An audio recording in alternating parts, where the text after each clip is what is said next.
అందమైన జీవితం కార్యక్రమానికి స్వాగతం. నమస్తే కళ్యాణ్ గారు. కళ్యాణ్ గారు, వాట్సాప్ మెసేజెస్ లో ఉన్నాం మనం ప్రెసెంట్. చాలా మంది మెసేజెస్ పెడుతూ ఉన్నారండి. దాంట్లో ఏదైతే అర్జెంటో ఇమీడియట్ గా ఎవరికైతే మీ సలహా సూచన అవసరమో వాళ్ళని పిక్ చేసుకుంటాం. Right sir. అయితే డాక్టర్ గారితో ఎవరైనా పర్సనల్ గా మాట్లాడాలి, ఇలా వేదిక రూపంలో కాకుండా పర్సనల్ గా మాట్లాడాలనుకుంటే కింద స్క్రోల్ అవుతున్న నెంబర్కి కాల్ చేసి అపాయింట్మెంట్ తీసుకొని పర్సనల్ గా మాట్లాడొచ్చు. ఈ రోజు ఇష్యూకి వద్దామండి. ధరణి అనే అమ్మాయి మనకి వాట్సాప్ మెసేజ్ చేసింది. పర్సనల్ ఇష్యూ, పెళ్ళైన అమ్మాయేనండి. సో తను స్టూడియోకి వస్తానందండి. నేను అన్నాను, అమ్మ ఫోన్లో మాట్లాడన్నా.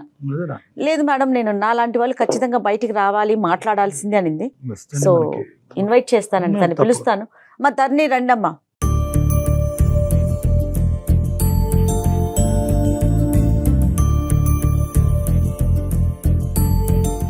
చెప్పమ్మా, ఎక్కడి నుంచి వచ్చారు, ఏంటి? నేను మంగళగిరి నుంచి వచ్చానండి. నా పేరు ధరణి. మా పెళ్లి జరిగి 10 సంవత్సరాలు అవుతుంది.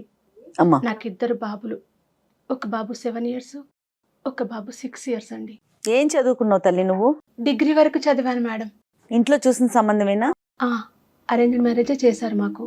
మా హస్బెండ్ గవర్నమెంట్ ఎంప్లాయ్ అండి. ఏం జరిగిందంటే, నేను పిల్లల్ని స్కూల్కి తీసుకెళ్తున్నప్పుడు ఆ స్కూల్ టీచర్తో ఒక పొరపాటు జరిగింది మేడం. ఆయనతో నా పరిచయాన్ని నేను ప్రేమ అనుకుని గుడ్డిగా నమ్మాను మేడం. ఎన్ని సంవత్సరాల పరిచయం అమ్మా? నాకు అతను 6 నెలలుగా పరిచయం మేడం. నా భర్తకు తెలియకుండా ఫోన్స్ చేయడము, వీడియో కాల్స్ చేయడము, మెసేజెస్ పెట్టడము, లంచ్ బ్రేక్లో అతన్ని భోజనం కూడా చేయనీయకుండా ఓవర్ టాకింగ్ చేసి అతన్ని నిద్రపోనీయకుండా అంతా మొత్తం నేనే చేస్తాను మేడం. తను కూడా అలాగే రియాక్ట్ అవ్వడం చూసి అదే ప్రేమ అని నేను నమ్మాను మేడం. నా భర్త ఏది లేదనకుండా అన్నీ సమకూర్చినా కూడా నా మనసు మాత్రం ఆయన్నే కోరుకునేది మేడం. ఆ మాస్టర్ గారిని చూడకుండా నేను ఉండలేని పరిస్థితిలో మా ఆయనకి ఏదో ఒక కారణం చెప్పి నా పిల్లల కోసం ఏదో ఒకటి తెమ్మని మా అమ్మ వాళ్ళ ఇంటికి పంపించాను మేడం. ఆ వంకతోటే మాస్టర్ గారిని ఇంటికి పిలిపించుకొని ఇద్దరం కలిసి తప్పు చేశాం మేడం.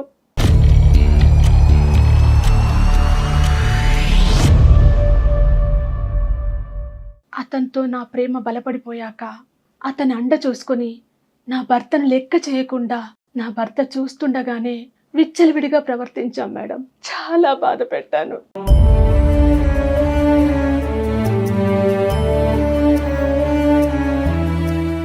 ఈ విషయం తెలిసి నా భర్త నిలదీసి నన్ను అడిగితే గొడవ పెట్టుకొని అర్ధాంతంగా మా పుట్టింటికి వెళ్ళిపోయాను మేడం.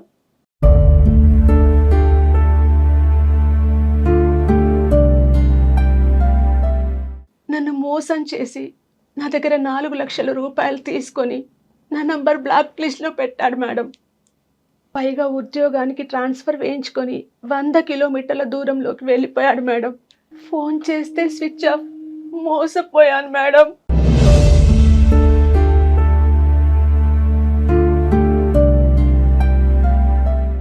ఏంటి, ఒక నెలల పరిచయంతోనే అతనితో ఎక్కడి దాకా ప్రయాణం చేయాలో అక్కడి దాకా నువ్వు ప్రయాణం ట్రావెల్ చేసేసి 2 పిల్లల తల్లివై ఉండి అతను డబ్బులు ఇవ్వలేదు, నీ దగ్గర డబ్బులు తీసుకుని ఎగ్గొట్టినాక అప్పుడు అతను నిజమైన ప్రేమ కాదని అర్థమైందా తల్లి నీకు?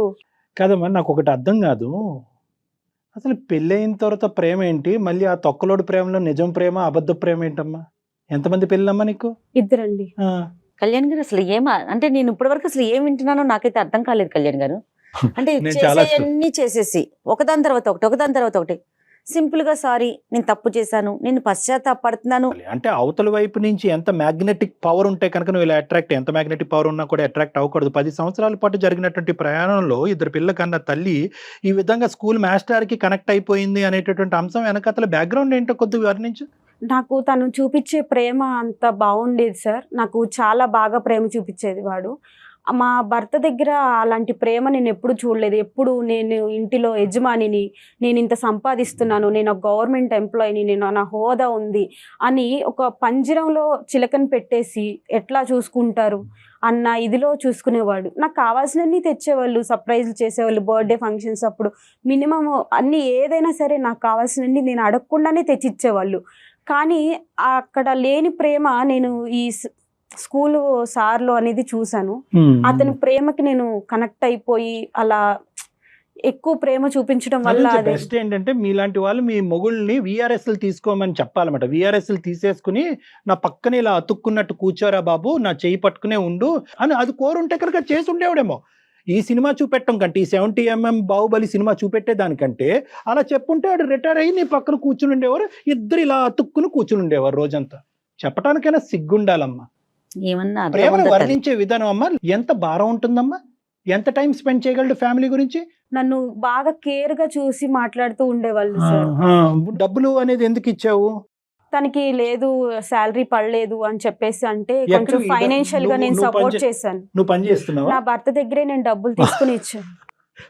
అతనికి టోపీ వేసావా మీ ఆయన దగ్గరికి? అతను అడగలేదా ఇంత డబ్బులు దేనికని? లేదండి, నేను ఆయన అడగంగానే నేను ఒక చూపు చూడంగానే ఆయన సర్లే ఎందుకులే అన్న ఇదిలో వెళ్ళిపోయేవాళ్ళు. దేనికి? బంగారం, బట్ట ఏం అడిగేవాళ్ళు కాదు. ఇచ్చాడా? నేను అంత మంచి హస్బెండ్ ని మోసం చేశానని ఈ రోజు ప్రత్యేతాపం పడుతున్నాను. వద్దమ్మ నీకు దండం. అది కాదు గాని ఎంత డబ్బు? 4 లక్షల వరకు. 4 లక్షలు ఈ దరిద్రుడికి? అవును సార్. మీ ఆయన కష్టం పడి చెమట వచ్చి ఏసీలు కొని పెడితే కనుక ఆ ఏసీ గదిలో వేరే వాడిని తీసుకొచ్చి పడుకో పెడతావా? ఇలా మాట్లాడటం తప్పు కాదు, తప్పుగా భావించొద్దు. నేను చేసిన తప్పే సార్, అందుకే నా భర్తతో ఒక్కసారి మాట్లాడి నా కాపురం నిలబెట్టండి సార్. అమ్మా ఈరోజు నేను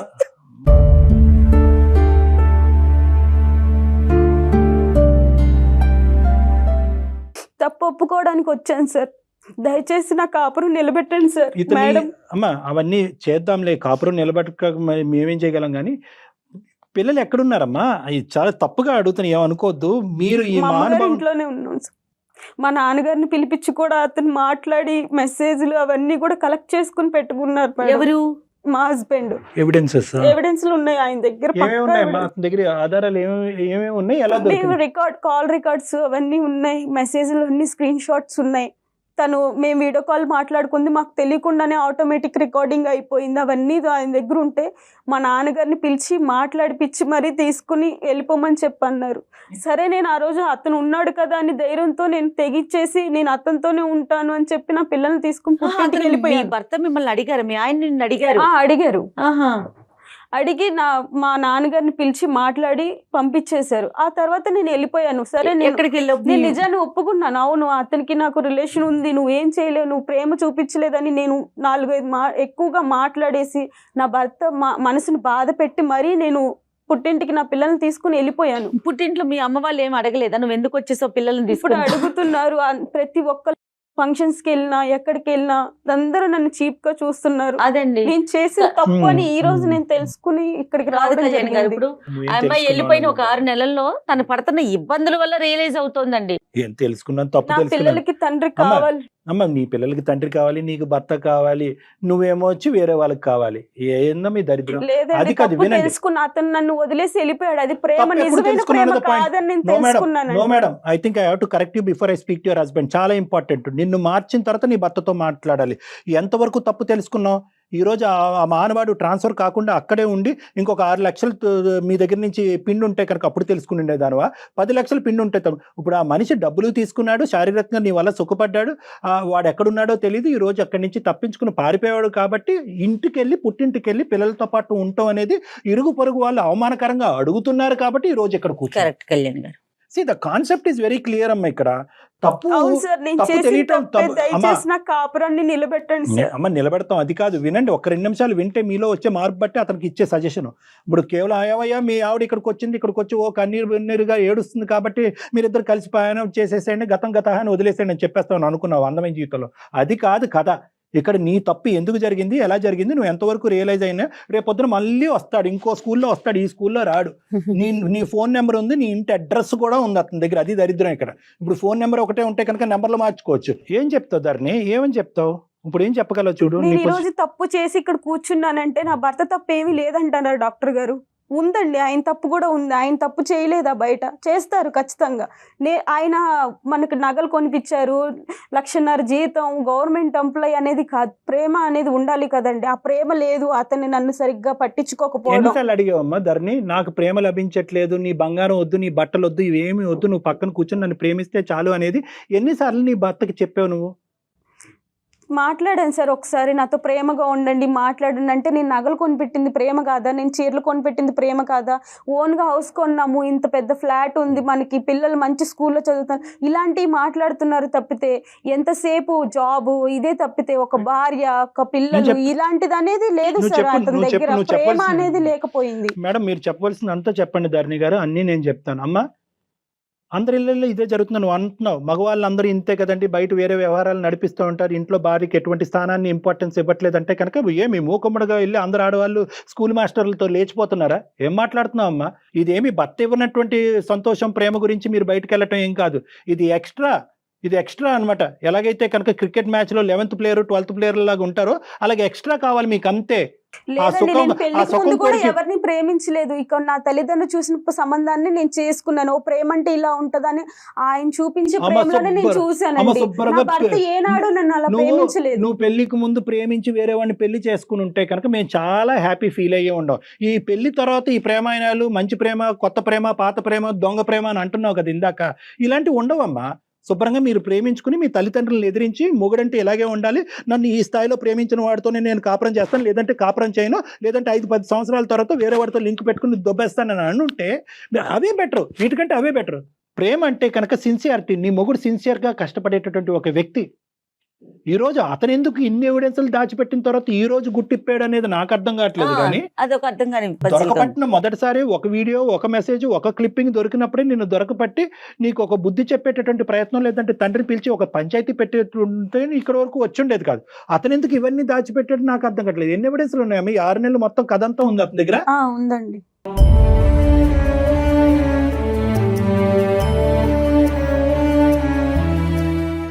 మొత్తం మీరు చేసిన ప్రయాణం అంతా ఉంది, వీడియోలు, మెసేజ్లు, ఫోన్ కాల్స్ అన్ని ఉన్నాయి. నిన్నెప్పుడు అడిగాడు? ఇవన్నీ దొరికిన తర్వాత ఇప్పుడు 6 నెలల తర్వాత అడిగాడా? నిన్ను కూడా మొదట అడిగాడా? ఎన్నిసార్లు అడిగాడు? ఒకసారి అడిగారు, మా నాన్నగారిని పిలిచి మాట్లాడారు. ఇంకా అదే ఫైనల్. నాతో ఇంట్లో ఒకటి డిస్కషన్ జరిగింది. ఆ తర్వాత మా నాన్నగారికి ఫోన్ చేసి పిలిపించి మాట్లాడి పంపించడం జరిగింది సార్. ఇక్కడ మా హస్బెండ్ గారికి ఎప్పటి నుంచి కొంచెం ఎక్కడ తప్పు దొరికితే మనము ఎప్పుడు బ్లేమ్ చేద్దామా అనే కాన్సెప్ట్ లో ఉంటారు. విడిగా మిమ్మల్ని ఇంట్లో కూడా అంతే? ఇంట్లో కూడా అంతే మేడం. వంటగదిలో ఏదైనా చిన్న మిస్టేక్ జరిగినా దాని గురించి ఒక 10 నిమిషాలు క్లాస్ తీసుకుంటారు. అదే 10 నిమిషాలు నాతో ఆప్యాయంగా ప్రేమగా మాట్లాడితే బాగుండేది. ఈ రోజు నా జీవితం ఇలా అయ్యేది కాదు, నేను ఇలా బాధపడేదాన్ని కాదు, నా పిల్లలకి అన్యాయం జరిగేది కాదు, నాకు ఇలా జరిగేది కాదని నేను ఇప్పుడు ఫీల్ అవుతున్నాను.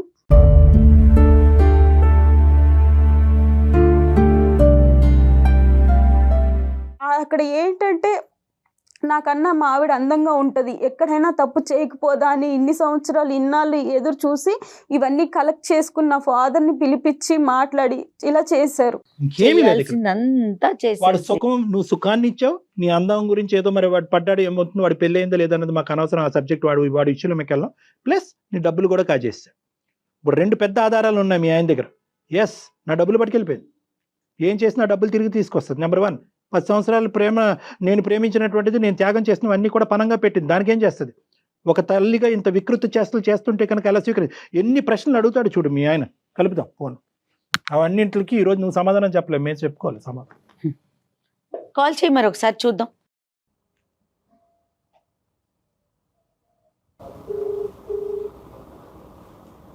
స్పీకర్ స్పీకర్ పెట్టమ్మా. చెప్పమ్మా, నువ్వు ఇట్లా కొంచెం మాట్లాడి.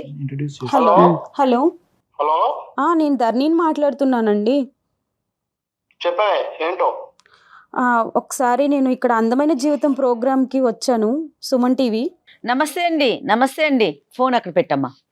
నమస్తే అండి, నేను జయానండి, సుమన్ టీవీ అందమైన జీవితం ప్రోగ్రామ్ నుంచి. నాతో పాటు డాక్టర్ కళ్యాణ్ చక్రవర్తి గారు కూడా ఉన్నారు. నమస్కారం అండి. పేరేంటమ్మా? నమస్కారం సార్. నమస్కారం అండి. రవి గారు నమస్తే అండి. సారీ అండి, మీకు తెలియకుండా మీతో అంటే ఫోన్ లైన్ లోకి తీసుకున్నాం మిమ్మల్ని. మీ భార్య మాకు వాట్సాప్ మెసేజ్ పెట్టారు, జరిగిన తప్పు గురించి. దాన్ని మళ్ళీ పదే మాట్లాడలేకపోతున్నా నేనైతే. దాని గురించి సార్ మీరు తప్పు అంటున్నారు, చేసింది మామూలు తప్పు కాదు మేడం. అవునండి, అవును, క్షమించడం తప్పండి. కరెక్టేనండి, కరెక్టే. మేడం గారు, నేను ఇన్నాళ్ళు పిల్లల ముఖం చూసేసి మారుతుందిలే అని చెప్పి చాలా ఓపిక పట్టానండి. కానీ అది మారడం పట్టున పెట్టేసి వాడితో ఫోన్ లో మాట్లాడటము నాకు కళ్యాణం చూశానండి, సాక్ష్యాలు నా దగ్గర ఉన్నాయండి. రవి గారు నమస్తే. రవి గారు నమస్తే సార్. నమస్కారం సార్. అసలు ఏమి అడగాలో కూడా నాకు అర్థం కావట్లేదు రవి గారు. ఎందుకంటే ఏమండి తప్పు అయిపోయిందండి అంటే మేమెవరో చెప్పడానికి, తప్పు ఒప్పు అయిందో ఒప్పు తప్పు అయిందో అని చెప్పడానికి మేమెవరు? అనుభవించేటటువంటి మీరు చెప్పాలి. ఆవిడని క్షమిస్తారా, మళ్ళీ ఆవిడని ఇంట్లో రాబట్టుకుంటారా, పిల్లలకు ఒక తండ్రిగా నిలబడతారా లేదా? So what ever is coming from our direction Ravi గారు ఈజ్ ఎ రిక్వెస్ట్. అంతే సార్. నా జీతంలో సగం దానికి ఖర్చు పెట్టాను సార్. దానికి ఏం లోటు చేశాను సార్? నేను ఏం లోటు చేశాను సార్? నా అనుభవించి నా వస్తువులు, నా మెడలు, నా ఆఖరికి బంగారు నెక్లెస్ కావాలంటే అప్పు చేసి మరీ కొన్నాను సార్. నా అనుభవిస్తూ, నా వస్తువులు అనుభవిస్తూ, నా తినుకుంటూ ఎవడు పక్కలో పడుకుంటే ఏ బాగా ఊరుకుంటారు సార్?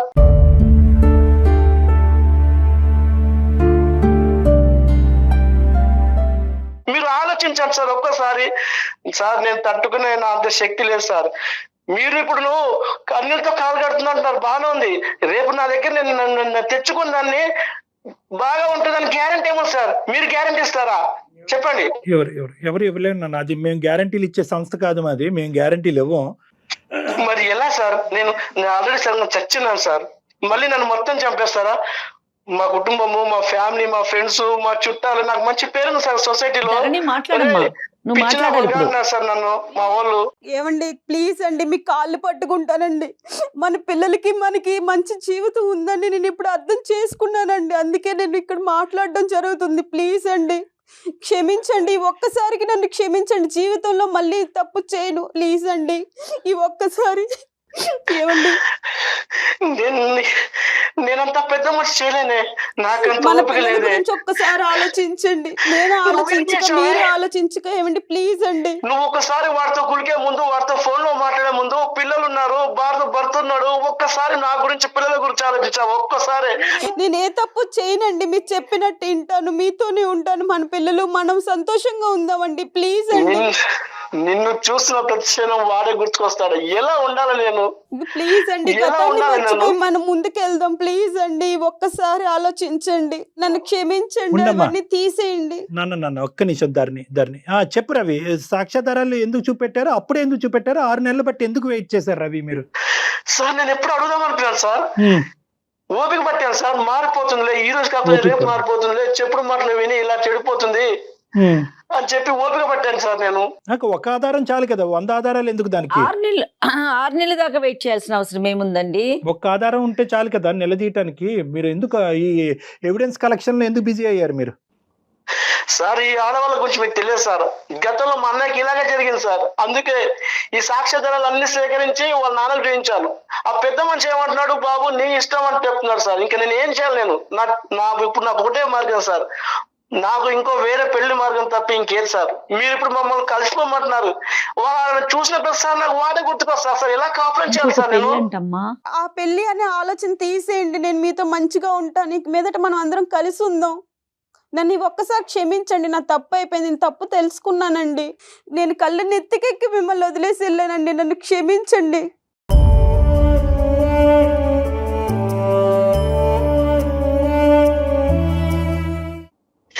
చూడు ధరణి, నేను చచ్చిపోయి ఉన్నానే. ఇప్పుడు నువ్వు నన్ను మళ్ళీ నా దగ్గరికి వస్తానంటున్నావు. నేను ఏ ముఖం పెట్టుకొని నిన్ను చూసిన ప్రదేశం అదే గుర్తుకొస్తుంది. నన్ను ఎలా ఉండమంటావు? లేదండి గతాన్నంతా మర్చిపోయి మనం మన పిల్లలతో కలిసి ఉందాం అని అంటున్నాను కదండి, అర్థం చేసుకోండి. ధరణి ఒక్క నిమిషం ఉండమ్మా. నువ్వు ఎంత మర్చిపోవాలో అతను చెప్పక్కర్లేదు ఇప్పుడు, ఎందుకంటే అతను ఎంత మర్చిపోతారు, అతనికి చూడకూడదంతా చూశాడు. రవి నేను ఒకే ఒక పాయింట్ చెప్తాను రవి. నేను ఇందాక చెప్పినట్టుగా మేము ఇక్కడ ఏ గ్యారంటీలు ఇవ్వలేం, ఓకే? కానీ ఒక వ్యక్తి ఇక్కడ వచ్చి కూర్చున్నప్పుడు, అంటే ఈ ఎరీనా వరకు వచ్చి ఈ ప్లాట్ఫామ్ మీద కూర్చుని తన తప్పులు ఒప్పుకుని తను చేసినటువంటి పాపం పని ఏంటి అనేది పూర్తి స్థాయిలో రియలైజ్ అయ్యి, నేను ఒక 2 పిల్లలకి తల్లిని అనేటటువంటి అంశాన్ని కూడా మర్చిపోయి అమ్మాయి ఇంతకుముందు విచ్చలవిడిగా ప్రవర్తించింది, అదంతా రియలైజ్ అయ్యి ఇక్కడ కూర్చుంది. ఆవిడకి తగలవలసినటువంటి పనిష్మెంటు, తగలవలసినటువంటి దెబ్బ 2 దిక్కుల నుంచి తగ్గింది. సమాజం నుంచి, పిల్లల నుంచి, భర్త నుంచి, వాడెవడైతే ఉన్నాడో ఇలా ఉంటారు మగాళ్ళు అనేటటువంటిది చూపెట్టేటటువంటి దాని దగ్గర నుంచి మొత్తం అన్ని దిక్కుల నుంచి ఆ అమ్మాయికి ఈరోజు పనిష్మెంట్ రావటం వల్ల ఈరోజు రియలైజ్ అయ్యింది అనేటటువంటి నమ్మకం. యాజ్ ఏ సైకియాట్రిస్ట్, ఒక 25 years ఎక్స్పీరియన్స్ ఉన్న ఒక మానసిక వైద్య నిపుణుడిగా నాకు ఒక అర్థం అవుతుంది అమ్మాయిని ఇక్కడ కూర్చున్న తర్వాత. సో నిన్నేంటంటే నేను బ్లైండ్గా నమ్మేసి ముందుకు వచ్చేసి అని నేను చెప్పను. ఒకటే అడగగలను, రిక్వెస్ట్, నాకు ఆ అమ్మాయి మారింది అనేటువంటి నమ్మకం నాకు వచ్చింది కాబట్టి ఒక్క అవకాశం ఇవ్వండి. ఎలా ఇవ్వమంటారు డాక్టర్ గారు అని మీరు అడుగుతారు కదా. ఒకే ఒక పాయింట్, 10 years పాటు మీరు జరిగినటువంటి ప్రయాణం వర్సెస్ 6 months పాటు ఈ అమ్మాయి చేసినటువంటి తప్పు, ఈ రెండు విశ్లేషించుకోండి. డబ్బులు, సుఖాలు, సంతోషాలు లభిస్తున్నాయి కానీ ఆ అమ్మాయి తన మానసికంగా లోపల డిఫైన్ చేసుకున్నటువంటి ప్రేమకి నిర్వచనం మీ దగ్గర నుంచి అది దొరకలేదు. దాని గురించి మనం తర్వాత కూడా మాట్లాడుకోవాలి ఒకసారి. ఏంటి అంటే కనుక భర్త అనేటువంటి బహుశా సినిమాలు చూస్తుందా, సీరియల్స్ చూస్తుందా, ఎదురింటి పక్కింటి వాళ్ళు కాపురాలు చూస్తుందా నాకైతే తెలియదు, కానీ తన మనసులో మాత్రం భర్త అంటే కనుక ఇలా రావాలి, ఇలా మాట్లాడాలి, ఇలా ఉంచాలి.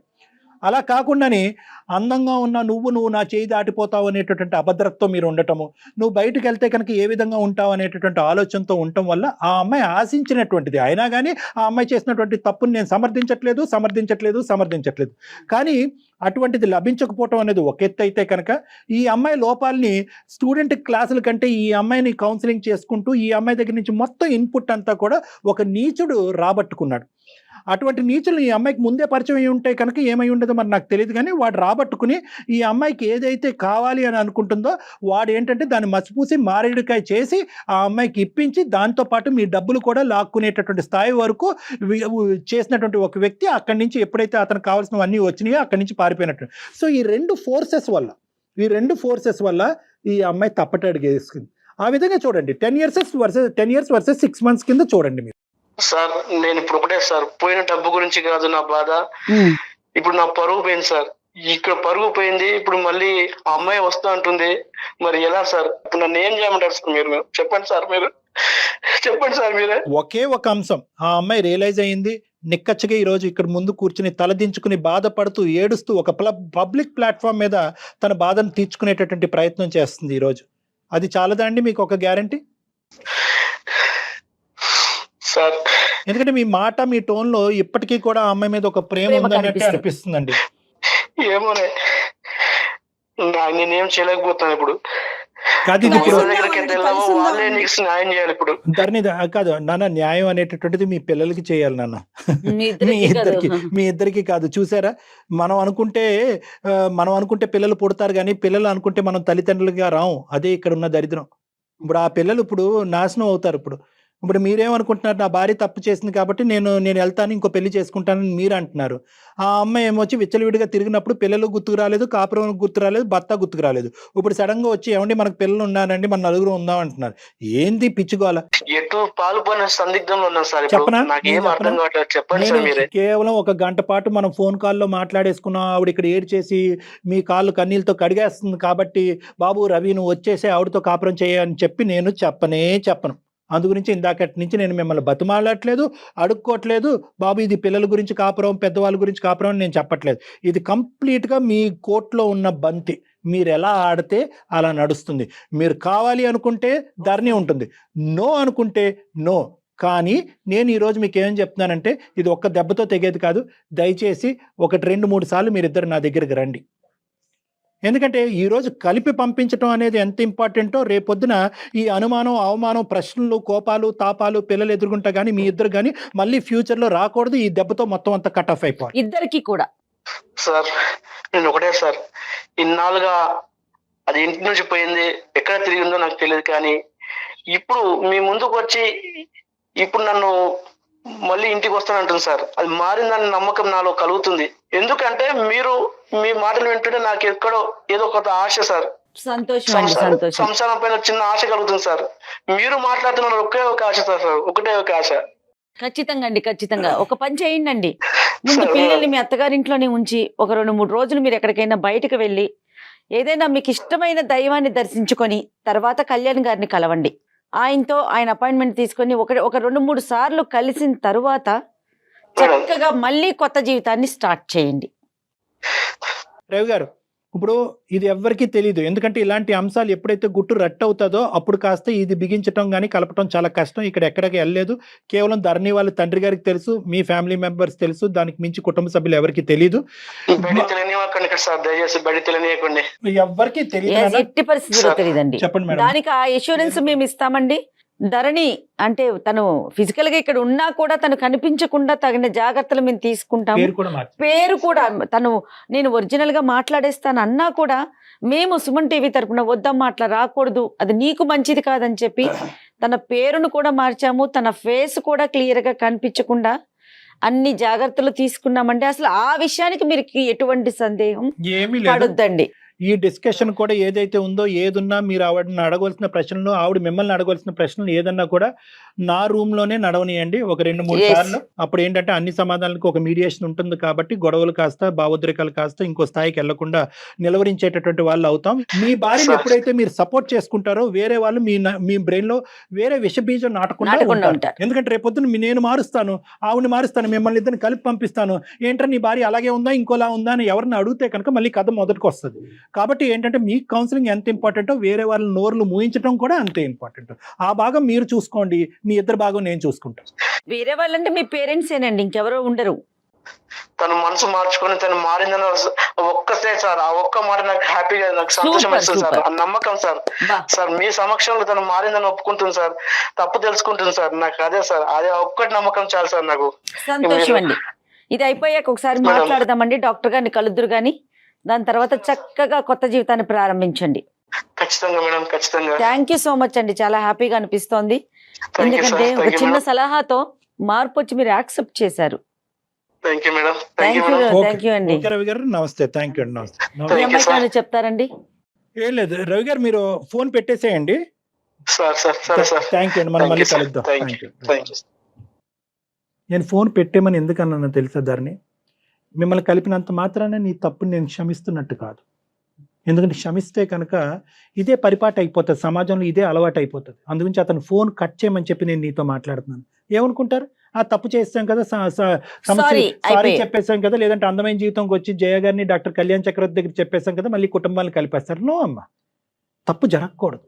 ఏ కారణం జరగకుండా చూసుకుంటాను సార్ అది నేను. తప్పు జరగకూడదు. నీకే కాదు, జరగనివ్వను నీ సార్, ద్వారా ఇంకెప్పుడు ఏంటంటే అలాంటి పొరపాటు నీ ద్వారా లక్షల మంది ప్రేక్షకులకు మనం చెప్పేటటువంటిది ఏంటంటే కనుక తప్పు అయిపోయిన తర్వాత కాళ్ళు పట్టుకుంటాను, అపాలజీలు చెప్పుకుంటాను, పిల్లలు నాశనం అయిపోతారు అనేటటువంటిది. మనం తప్పు చేస్తున్నప్పుడే ఈ వేరే వాళ్ళు కాళ్ళు పట్టుకునేటటువంటి అవసరం ఉండకూడదు.